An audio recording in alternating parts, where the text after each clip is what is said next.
안녕하세요. 한국어 도서 말뭉치를 활용한 인공지능 서비스 문해력 향상 프로그램 For Better Essay에 대해 발표하게 될 조경림입니다. 저희 조는 송유빈, 이슬, 오수문, 정아림, 조경림, 최혜정으로 구성되어 있습니다. 목차는 다음과 같습니다. 첫 번째로 본 서비스를 기획한 목적에 대해 발표한 뒤 서비스 시나리오에 대해 발표하겠습니다.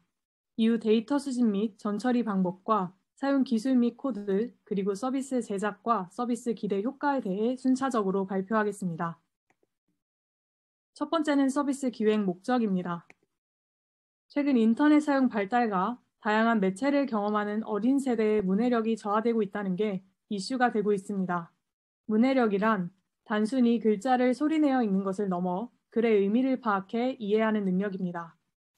올해 EBS에서 방영한 당신의 문해력이란 6부작 다큐멘터리의 설문조사에 따르면 중학교 3학년의 문해력 평가 결과 적정 수준 이하의 학생이 약 38%나 된다는 결과가 있었습니다.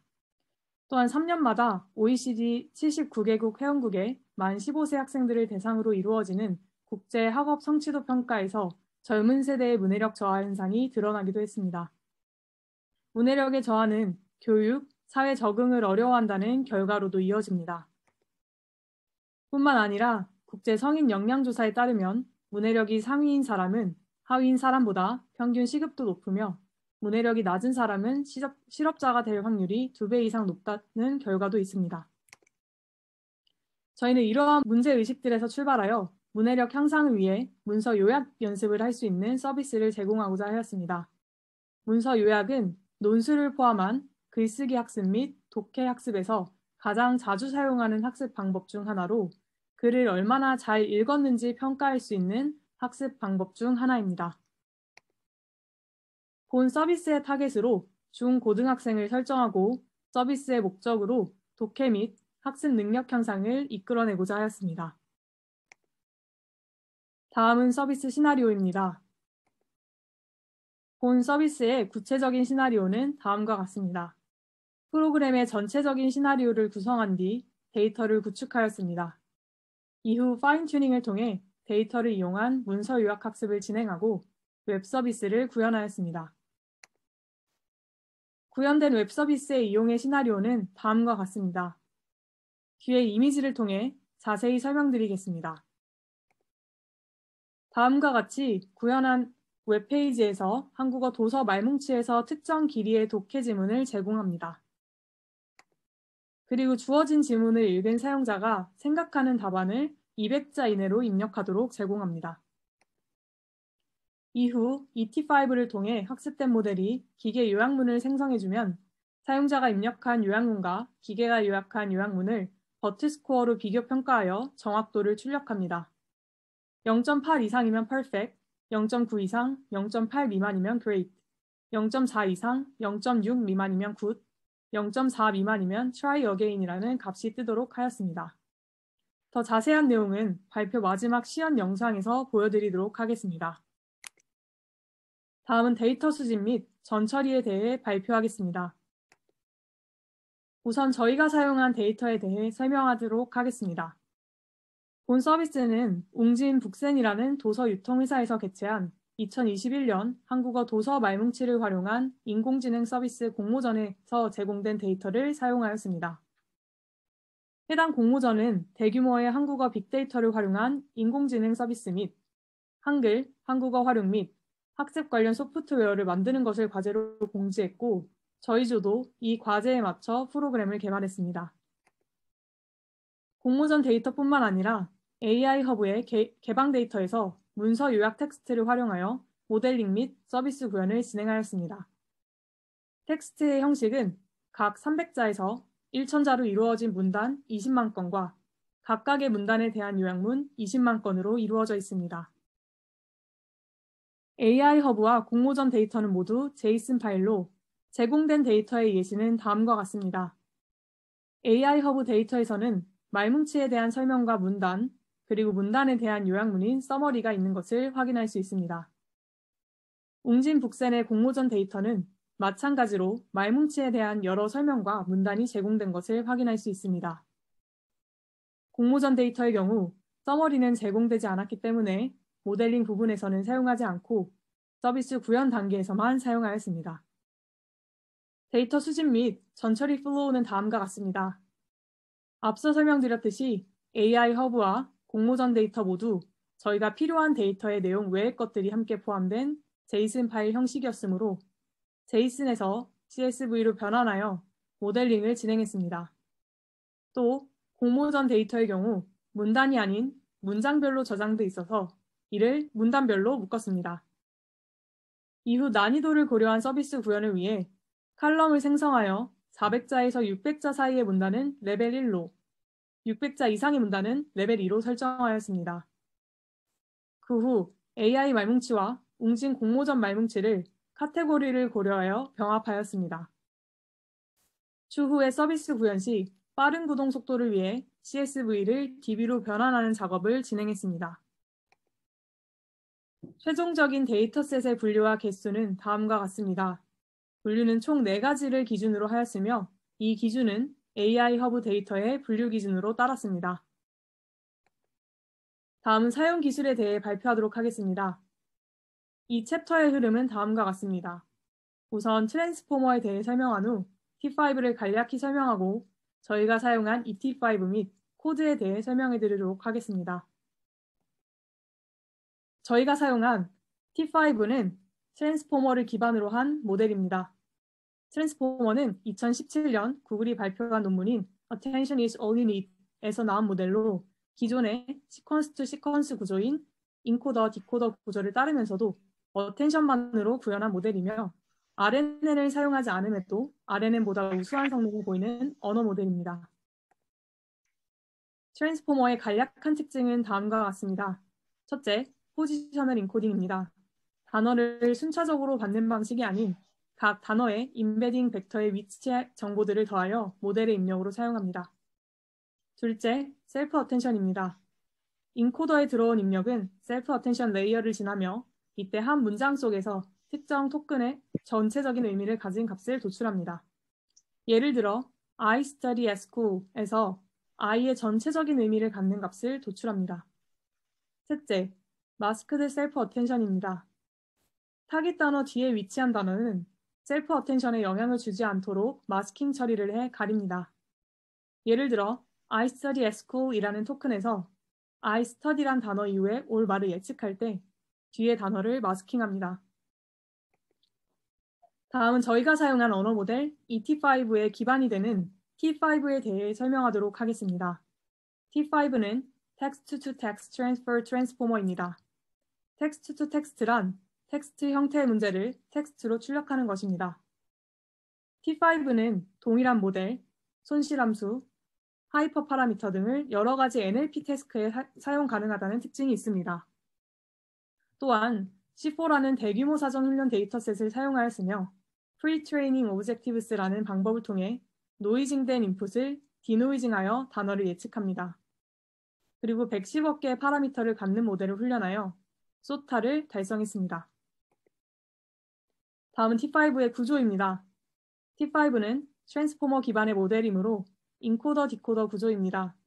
또한 랭귀지 모델로 자기 회귀적으로 아웃풋 시퀀스를 만듭니다. 즉, 앞에 주어진 단어들을 통해 뒤에 올 단어를 예측합니다. 또한 소스 텍스트 및 타겟, 즉 학습용 문단 및 요약문은 바이다이렉셔널 어텐션을 사용하고 학습된 모델을 통해 제너레이티드 된 텍스트는 유니다이렉셔널 어텐션을 사용합니다. 다음은 T5 모델링의 플로우입니다. 버튼은 하나의 토큰에 마스킹을 한다면 T5는 바트와 유사하게 연속된 토큰을 하나의 마스크로 맞춥니다. 또 인풋과 타겟을 가지는데요. 인풋에서 마스크되지 않은 부분은 타겟에서 맞춰야 하며 아웃 레벨에서 FFNN과 소프트맥스를 통해 시퀀스를 생성합니다. 최종적으로 본 서비스 구현을 위해서 T5를 기반으로 한 애트리의 ET5를 사용하였습니다.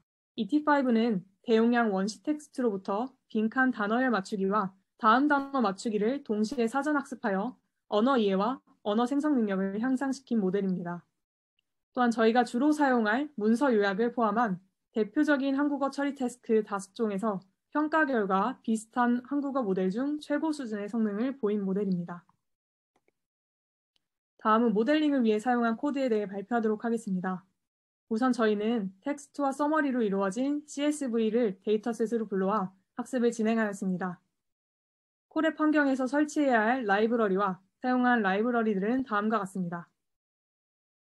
이후 디바이스를 설정해 주는데요. ET5는 GPU 기반이기 때문에 이를 위해 쿠다를 통해 설정해 줍니다.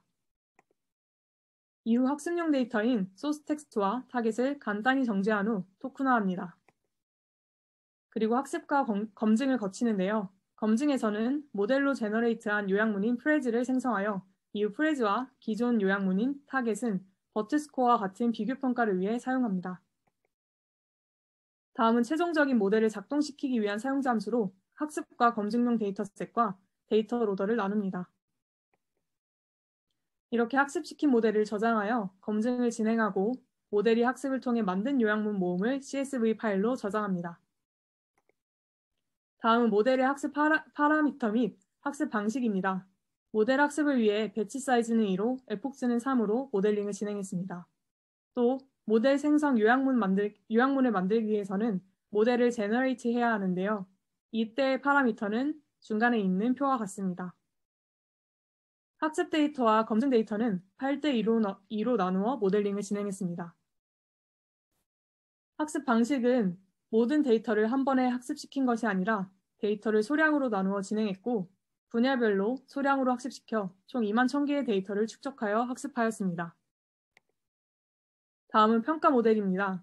본 모델을 평가하기 위해 버트스코어를 사용하였습니다. 문장 요약 평가에 관습적으로 로지 스코어를 많이 사용하지만 로지는 이그젝트 매치로 평가해 문맥을 평가하지 못합니다. 따라서 단어 간의 코사인 유사도를 통해 F1 스코어를 산출하는 문맥 평가가 가능한 버트 스코어를 사용하였습니다. 버트 스코어의 원리는 다음과 같습니다.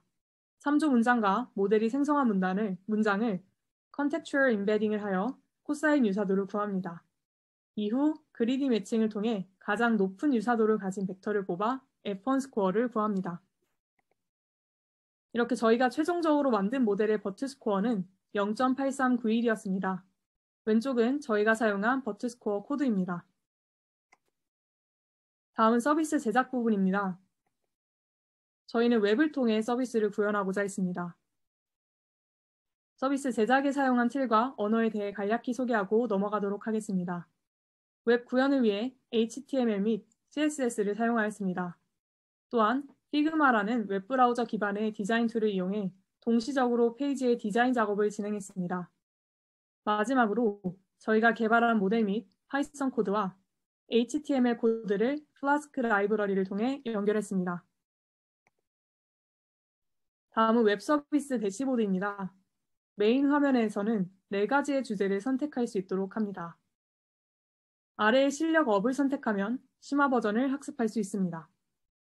토픽에서는 4가지의 주제보다 좀 더 다양한 주제를 안내합니다. 서머리는 저희가 집중적으로 구현해낸 페이지로 실질적으로 문단을 보고 사용자가 작성한 요약문을 평가할 수 있게 하였습니다. 유저와 세팅즈는 디자인만 구현했습니다. 더 자세한 설명을 위해 저희가 집중적으로 구현한 페이지를 하나씩 설명해 드리도록 하겠습니다. 본 서비스를 처음 작동시키면 나오는 메인 화면입니다. 4가지 주제 및 심화 글쓰기를 선택할 수 있도록 하였습니다. 실력 업이라 써 있는 란에 심화 과정 가기를 클릭해 볼까요? 그러면 이렇게 랜덤 주제로 심화 글쓰기를 할 수 있는 안내문이 나옵니다. 이 안내문 아래에 있는 글쓰기 시작 버튼을 눌러보겠습니다. 600자 이상의 문단으로 구성된 심화 요약문 연습하기 페이지로 넘어가는 것을 확인할 수 있습니다. 그리고 저희가 집중적으로 구현한 서머리 페이지입니다. 앞서 설명드린 총 4가지 주제를 선택하여 요약문을 작성할 수 있도록 하는 페이지입니다. 왼쪽에는 메뉴 탭입니다. 위쪽은 4가지의 주제 및 심화 문단으로 요약문을 학습할 수 있습니다. 4가지의 주제는 주제별 600자 미만의 글들로 구성되어 있고 심화 글쓰기는 랜덤 주제로 600자 이상의 글들로 구성되어 있습니다. 이렇게 주제별로 출력된 랜덤 문단을 보고 아래 칸에 사용자 요약문을 작성할 수 있습니다. 이때 타이머를 이용하여 학습 시간을 잴 수 있습니다. 요약문을 60자 이상, 200자 이내로 충분히 작성 후 제출하기를 누르고 기다리면 기계 요약문과 함께 버트 스코어를 평가한 스코어가 출력됩니다. 네, 다음은 시연 영상입니다. 자막을 함께 준비했습니다. 첫 번째, 글자 수 제한 기능 시연 영상입니다. 요약문의 글자 수는 최소 60자에서 최대 200자로 제한되어 있습니다. 60자 미만으로 입력했을 경우 어떤 메시지가 뜨는지 확인해 보겠습니다. 이렇게 60자 이상 입력하세요라는 안내 메시지가 뜹니다. 그러면 200자 이상을 입력했을 때는 어떻게 될까요? 최대 200자까지 입력 가능합니다라는 에러 메시지가 뜹니다. 그리고 다시 쓰기를 누르면 전체가 지워져서 처음부터 요약문을 작성할 수 있게 됩니다. 다음은 요약 및 이용 방법 시연 영상입니다. 예술 지문을 요약해 보겠습니다.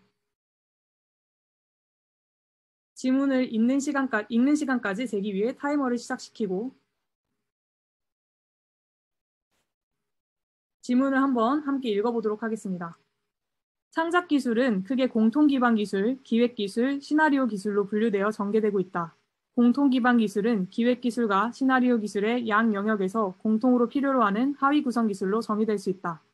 기획 기술은 문화 콘텐츠 제작 환경에서 아이디어들을 현실화시키고 구체적인 해결책을 모색하거나 재구성하는 작업으로 콘텐츠를 완성하기 위해 다양한 공정을 포함하는 총괄 기술이다. 기획 기술은 자원의 효율적인 관리, 세부 구상의 제안 내용의 구체적인 정리에 이르는 일련의 작업 과정을 보다 효율적이고 생산적으로 실행하기 위해 직간접적으로 소요되는 필요 기술이라 하겠다. 기획 기술은 미래의 다양한 창의적 문화 콘텐츠 상품의 기획을 보다 효율적이고 경제적으로 수행하기 위해 기술로 기초적이고 반복적인 요소를 줄이고 창작을 위한 다양한 연관 분야의 전문 지식을 제공한다. 시나리오 기술은 시나리오 작성을 효율적이고 경제적으로 실행하기 위해 필요한 기술로서 지식 데이터베이스를 기반으로 다양한 인간의 사고 및 감성 정보를 제공하거나 반복적이고 기계적인 단순 공정을 자동화해 줌으로써 인간이 순수한 창작 활동에 더 전념할 수 있도록 직간접적인 지원을 하는 기술이다. 네, 이제 요약문을 작성해 보도록 하겠습니다.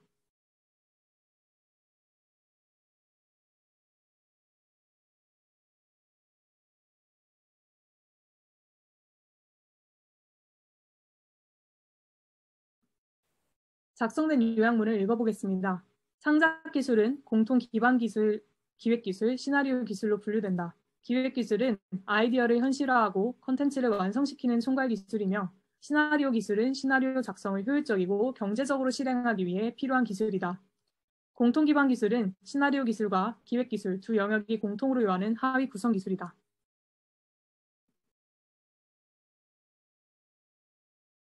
제출을 누르면 결과가 나올 때까지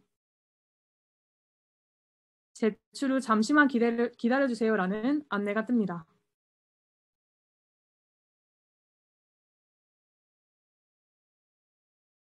그리고 기계 요약본이 정답처럼 제시가 됩니다. 기계 요약본을 한번 읽어보도록 하겠습니다. 기획 기술은 다양한 공정을 포함하는 총괄 기술이다. 기획 기술은 자원의 효율적인 관리, 제안 내용의 구체적 정리에 이르기 위한 일련의 과정을 실행하기 위한 간접적인 필요 기술이라 할 수 있다. 부족하지만 이렇게 기획 기술의 대략적인 내용을 요약한 것을 확인할 수 있습니다. 굿이라는 스코어가 나온 것을 확인할 수 있습니다. 이렇게 기계 요약본을 봤을 때 제가 요약한 요약본과 기계 요약본을 비교해서 버트 스코어를 계산한 뒤 버트 스코어의 리밋에 따라 try again, good, great, perfect이라는 결과가 나타나게 됩니다. 다음은 비교적 기계 요약이 잘 된 예시를 보여드리겠습니다. 제가 요약한 내용은 다음과 같습니다. 대한관광지는 대중관광객과 혼재되기를 거부하는 대한관광객에 의해 일반적인 장소에서도 창출되고 있으며 이를 통해 관광객의 기호와 관심의 다변화로 관광행위와 일상행위의 경계가 모호해지며 모든 행위가 관광행위가 되고 있고 이런 양상이 제주도 전역에서 걸쳐 나타난다. 그리고 기계가 요약한 내용은 다음과 같습니다. 관광객가가 아닌 장소에서도 관광행위가 나타나고 있다. 이러한 탈분화가 공간적으로 반영되어 관광지가 제주도에 확산되어 효과가 나타났다. 두 개가 꽤 유사하여 그레이트라는 결과가 나온 것을 확인할 수 있습니다. 그렇다면 관련 없는 문장을 입력했을 경우는 어떨까요? 주어진 지문과 전혀 상관없는 문장을 입력했을 때에는 어떤 결과가 나올까요? 새로 주어진 지문은 다음과 같습니다. 다 읽어보지 않고 지금은 빠르게 훑어보겠습니다. 보이는 키워드는 통일 인프라입니다. 그리고 통일 정책입니다. 이것과 전혀 상관없는 문장을 요약문으로 입력해 보겠습니다.